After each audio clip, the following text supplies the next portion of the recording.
O feminismo é um movimento que luta pela igualdade entre os gêneros e também pela liberdade de expressão feminina.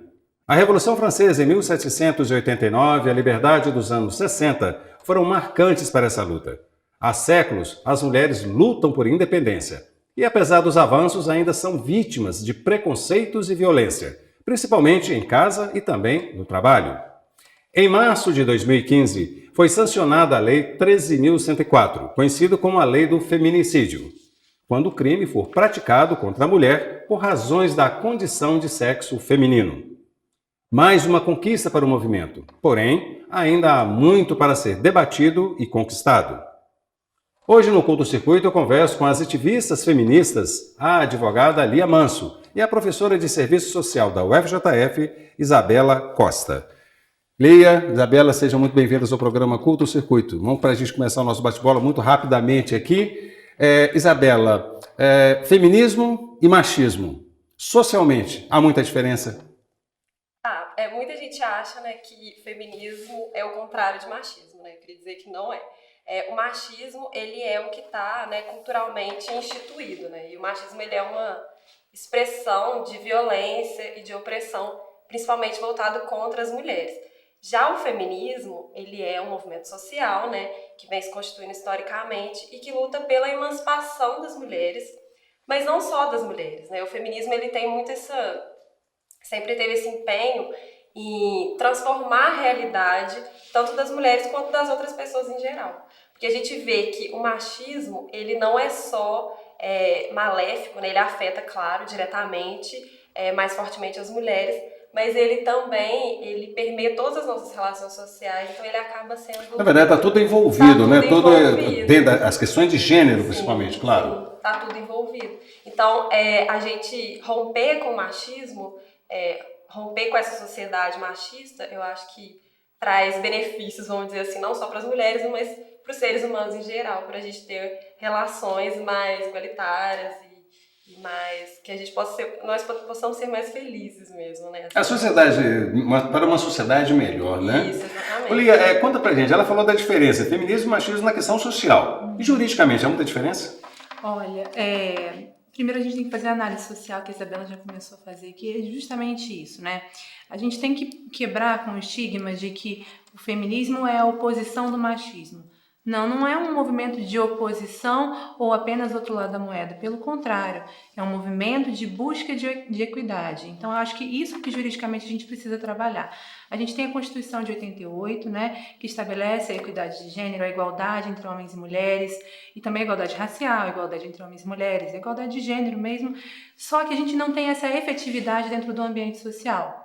Né? Existe aí um caminho de conquista muito longo e o feminismo tem isso como responsabilidade, esse caminho de conquista da equidade de gêneros, equidade de direitos, acesso a bens de serviço, acesso a ambientes, acesso à cidadania, entendeu? O exercício pleno da cidadania mesmo que o feminismo busca efetivar. O que o machismo, pelo contrário, não se propõe. Na verdade, o machismo, como a Isabela disse, é uma opressão instituída, estrutural na nossa sociedade, que permeia as nossas relações e que gera uma estigmatização e uma segregação de gênero, né? As mulheres realmente têm uma cidadania de segunda classe, ainda hoje no nosso espaço urbano, né? Apesar de todas as lutas sociais, inclusive apesar das próprias leis também. Exatamente. Ela ainda é discriminada? Com certeza, porque é aquele negócio, uma discriminação, uma opressão não muda por decreto, não muda por lei. A lei seria pela conscientização. Exatamente, a conscientização. E eu acho que isso que é importante, né? A lei é um start, de uma certa forma, dentro do mundo do dever ser, é um start numa modificação, numa proposta de mudança. Só que ela por si só não funciona.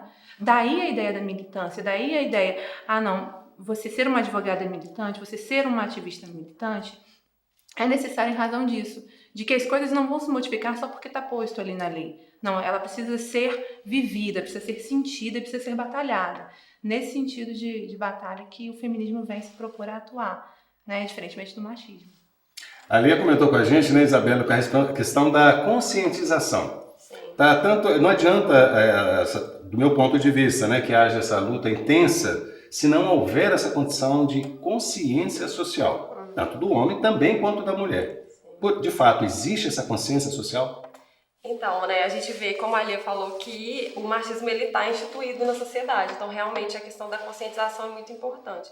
E o movimento feminista, ele tenta fazer isso de alguma forma, né? Eu acho que a gente tem formas tanto de reivindicar direitos, né, junto ao Estado, né, junto a instituições, e aí a gente consegue ter algumas conquistas, mas também a gente tenta fazer denúncias, fazer discussões, fazer debates para justamente conscientizar, para denunciar o machismo, que eu acho que por mais que ele exista, ele ainda é muito mistificado, muito velado, né, por alguns mecanismos. Então, denunciar, né, que existe violência, que existem mecanismos cruéis, né, contra as mulheres na sociedade, e também buscar uma conscientização, uma discussão, tanto com os homens quanto com as mulheres. Só que tem uma ressalva, assim, que grande parte do movimento feminista, apesar de ver essa importância, que é muito importante discutir tanto com os homens quanto as mulheres, sobre o feminismo, a gente tem uma estratégia que a gente chama de auto-organização das mulheres, que a gente acredita que seja muito importante para o que a gente chama, né, de empoderamento das mulheres, para as mulheres poderem discutirem a sua situação, a sua realidade, coisas que a gente vive na pele, e para a gente poder se fortalecer até para estar atuando nos espaços em que existem homens e mulheres, em que o machismo se coloca mais fortemente, assim, né? Então, essa é uma estratégia que o movimento feminista usa muito também, dessa priorização da mulher enquanto a protagonista da luta feminista. É algo que eu acho que é importante a gente ressaltar. É importante que os homens sejam parceiros, que eles apoiem. E sejam também conscientes, também respeitem a mulher de uma forma mais efetiva, né? É fundamental. Mas o movimento feminista, ele tem como protagonista as mulheres, né? Lia, de lá para cá, de uns 2 anos para cá, na verdade de 6, 7 anos para cá, algumas leis foram criadas com o intuito, né, com a intenção exatamente de proteger a mulher, defender a mulher principalmente. Como agora em março, a lei do feminicídio, né, que foi instituída. Fala um pouquinho dessa lei para a gente, o que ela transforma, o que ela muda na vida da mulher brasileira. Bom, a modificação da lei do feminicídio, ela vem propor uma modificação no Código Penal. A gente tem a figura típica do crime de homicídio, né? Só que existe, isso é importante dentro do direito, essa leitura do meio social é fundamental. E aí um trabalho conjunto dentro de uma perspectiva de gênero, olhando para a questão jurídica, verificou-se algo que o movimento feminista fala já há muito tempo.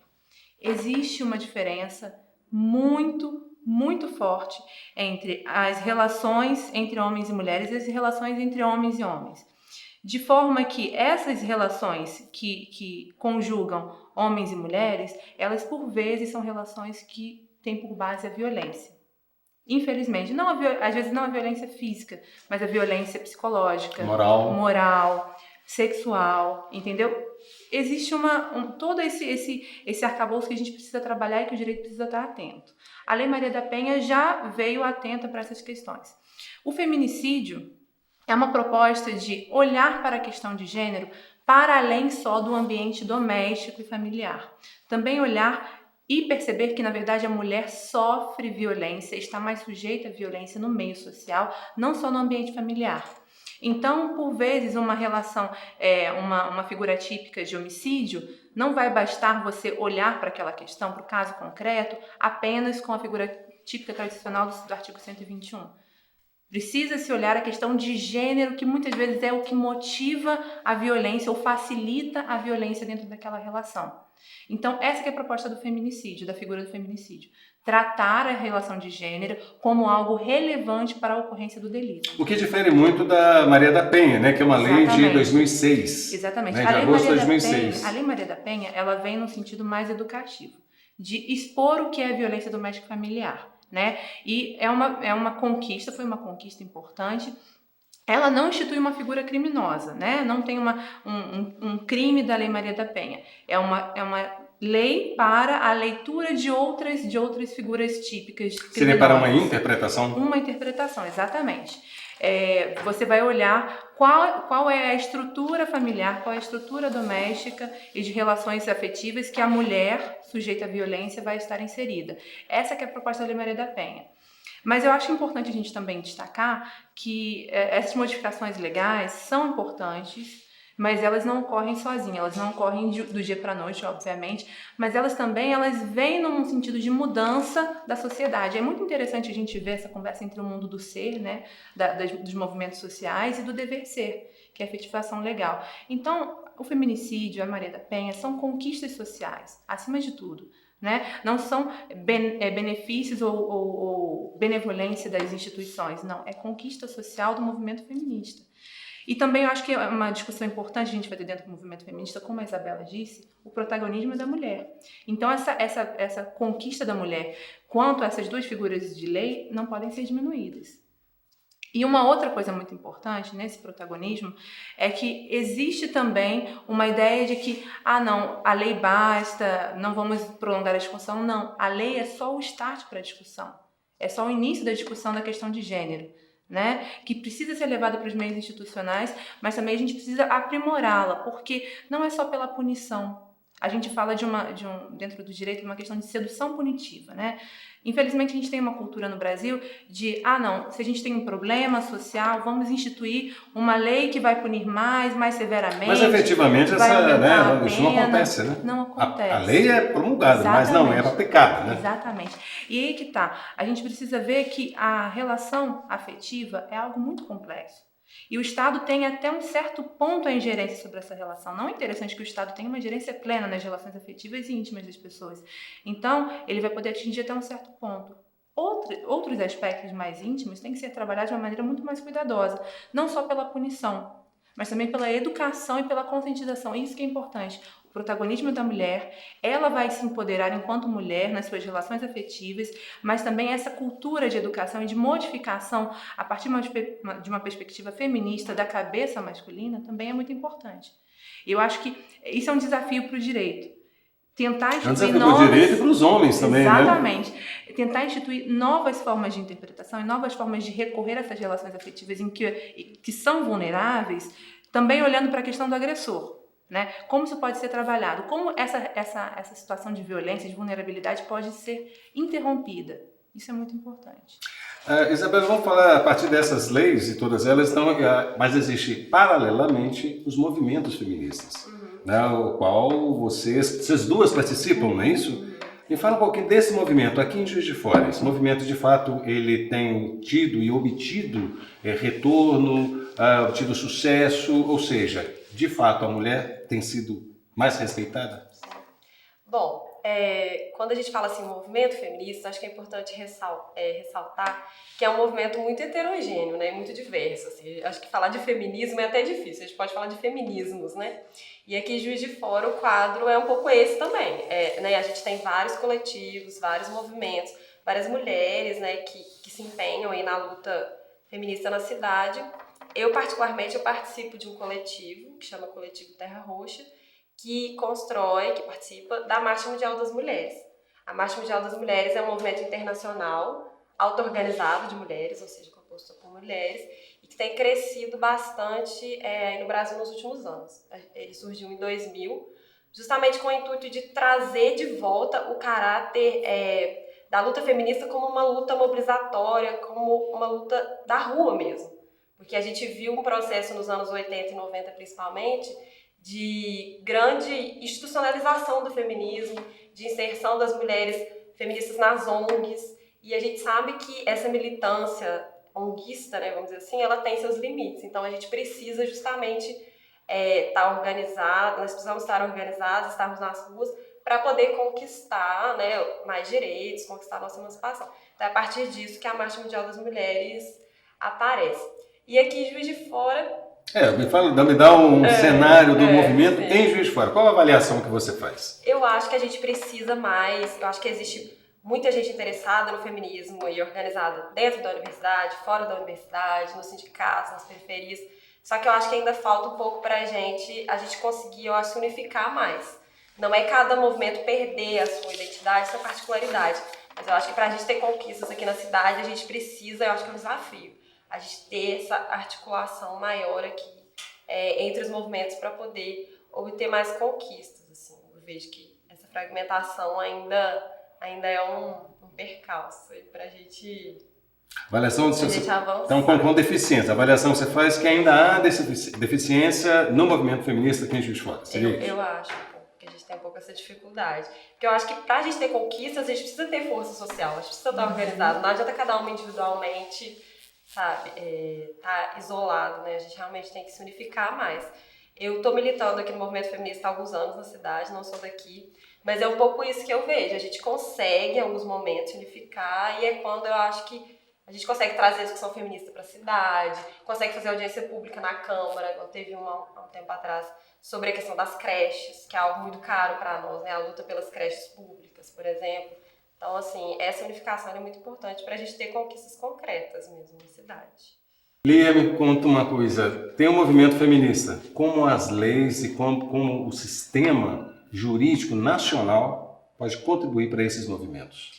Eu acho assim, uma coisa que a Isabela falou é muito importante. Realmente, o movimento feminista brasileiro teve esse caminho de reforço nos anos 80, mas de amenização nos anos 90. Não só o movimento feminista, o movimento racial também teve muito esse marco, porque foi um momento de institucionalização de muitas militâncias.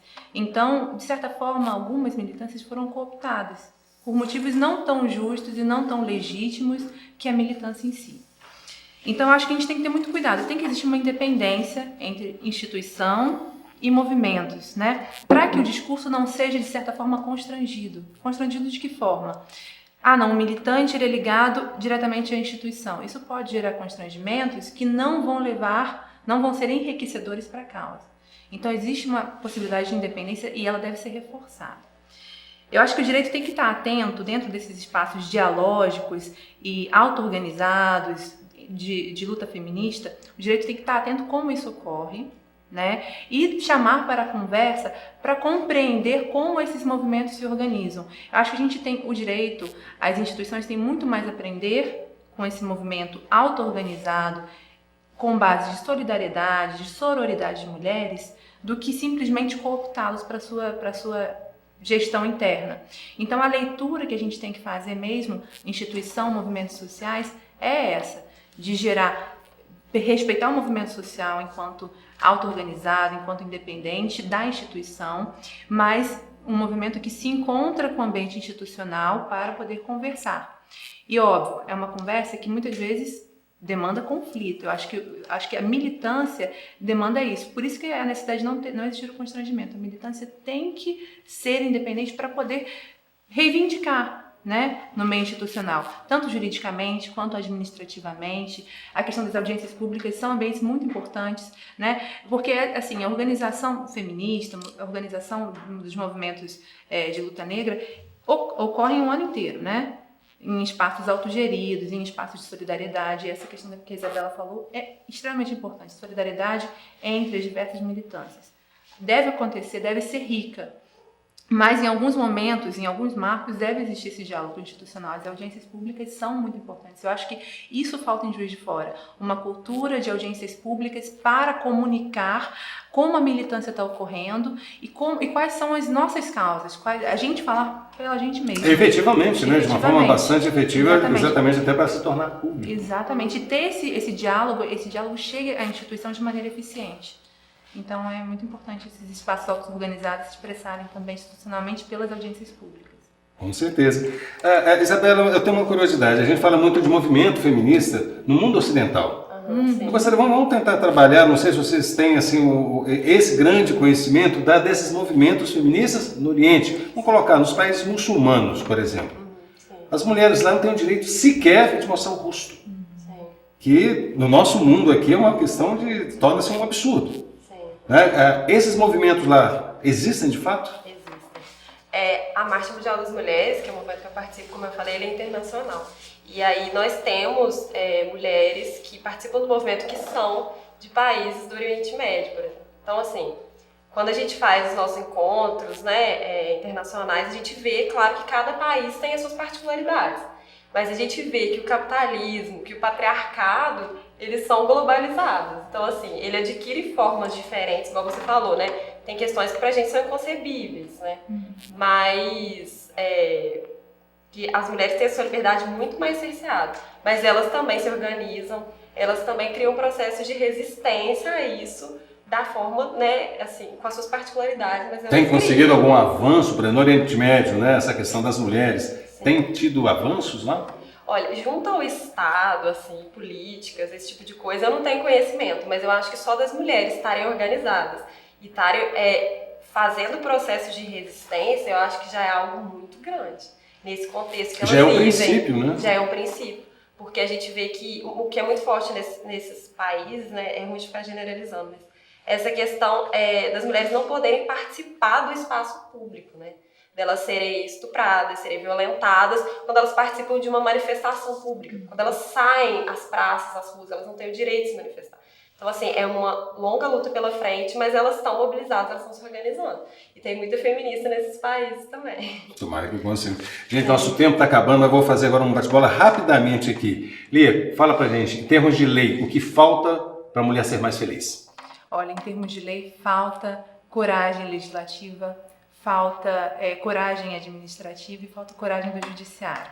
Porque esses três poderes integrados tornam efetivas políticas públicas, né? Eu acho que falta na bancada legislativa pessoas realmente comprometidas com a questão de gênero e também porque a gente tem uma insurgência legislativa ali de um conservadorismo, né? De uma bancada conservadora em vários meios.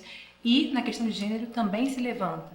Então, acho que falta isso, falta coragem dentro dos meios institucionais para comprar que a luta feminista é algo necessário para a nossa sociedade.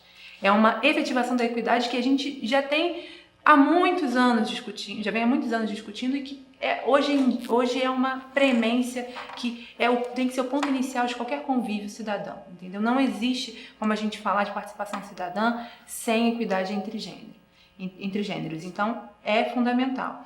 A coragem institucional de propor leis, a coragem do Executivo de criar políticas públicas eficientes para chegar a essas mulheres e ler a realidade dessas mulheres de maneira eficiente. Isso também falta. Né? Gestores comprometidos em olhar a questão muito mais do que fazer um programa social pro forma, chegar lá e ver dialogar mesmo, o que vocês precisam. Né? Porque o que uma mulher negra precisa dentro de uma comunidade é diferente do que uma mulher branca de classe média precisa. Então, são diferenças dentro do feminismo. Tem que ser lida de maneira muito prudente pelo meio executivo e pela criação de políticas públicas. E o judiciário também na efetivação de políticas. Por quê? Porque o judiciário também tem um papel muito importante, né? Chega para ele o caso concreto, né? Mesmo desde as demandas individuais até as coletivas. Ele que vai fazer a leitura daquele caso concreto. Quando já ocorreu a violência, quando já está instaurado o litígio, o judiciário precisa ser eficiente, precisa ser corajoso. Né? Então é mudar mesmo uma cultura que está muitas vezes na cabeça dos operadores do direito, dos advogados, das advogadas, dos juízes, das juízes, do Ministério Público, da Defensoria, mudar esse argumento de monopolização do discurso dentro do meio judiciário, que não passa por uma questão de gênero, né? Não olha para a questão de gênero como algo relevante para os nossos convívios. Então, é uma luta desigual, né? É uma luta desigual, né? E é uma coragem institucional, porque a militância está agindo com coragem, e quer falar, e quer se comunicar, e quer se ver representada. Mas não está sendo recepcionada com coragem. Exatamente. Isabela, para a gente encerrar, socialmente, o que falta para a mulher ser mais feliz? Então, na verdade, eu vou ter que pegar um pouco aqui a linha que a Lia já começou, porque eu acho que a gente precisa realmente se atentar para essa questão de como que está conformado hoje o nosso sistema político. Parece uma coisa distante do feminismo, mas não é. Hoje uma pauta prioritária para a Marcha Mundial das Mulheres é a discussão da constituinte exclusiva e soberana do sistema político. Então, hoje, como a Lia disse, falta vontade, falta iniciativa dos poderes, né, para pensar questões relativas à igualdade de gênero. Por quê? Hoje no nosso Congresso Nacional, por exemplo, nós temos uma subrepresentação das mulheres, dos negros, dos jovens. Então, assim, no caso das mulheres, vamos pegar os dados. Nós somos cerca de 52% da população. No Congresso, nós chegamos a 10% dentro do total dos parlamentares. Um disparate muito grande, né? Muito grande. E não é só numérico, como a Lia disse, a gente vê um crescimento muito grande do conservadorismo. Porque quem é eleito hoje, por exemplo, né, no legislativo e no executivo também, é quem tem financiamento privado de campanha. Então esses sujeitos são empresários, são latifundiários que vão lá legislar pelos seus próprios interesses. Então os direitos das mulheres, dos negros, dos jovens são totalmente relegados, né, a segundo plano. Quando a gente tem projetos que tocam a questão da mulher hoje em dia, no legislativo, por exemplo, a maioria dos projetos são justamente para retroceder nos direitos que a gente já conquistou, são ataques aos nossos direitos. Então, na minha opinião, é essencial que a gente consiga fazer uma reforma política com participação popular para mudar o nosso sistema político, para que a gente consiga realmente ter um funcionamento mais democrático mesmo da sociedade, que a gente consiga garantir direitos para as mulheres e para as outras minorias também. Como a Lia disse, eu acho que a gente não pode ser cego, o movimento feminista não pode ser cego à questão racial e à questão de classe também. Acho que essas questões têm que estar articuladas, principalmente aqui no Brasil, devido à nossa formação, né, social e econômica. Eu acho que a gente tem muita luta aí pela frente, precisa de muita articulação e muitas ferramentas também para analisar essa realidade que é muito complexa. Na verdade, não dá para desvincular o jurídico do social. As duas coisas têm que ser de mão dadas e caminhar juntos. Eu queria agradecer muito a sua presença, Lia, no nosso programa Curto Circuito. Obrigado pelas informações, pelas instruções e orientações a respeito da mulher aqui. Isabela, muito obrigado pela sua participação. Todas as orientações aí, sucesso nos movimentos feministas de vocês aí. Obrigada. Conte conosco sempre que o movimento feminista faz parte da nossa cultura. Então nós estamos às ordens aqui. E o Curto Circuito fica por aqui, mas você pode assistir a outros programas em nosso canal no YouTube, além de sugerir pautas através do nosso Facebook, Twitter e Instagram. Até o próximo programa. Tchau!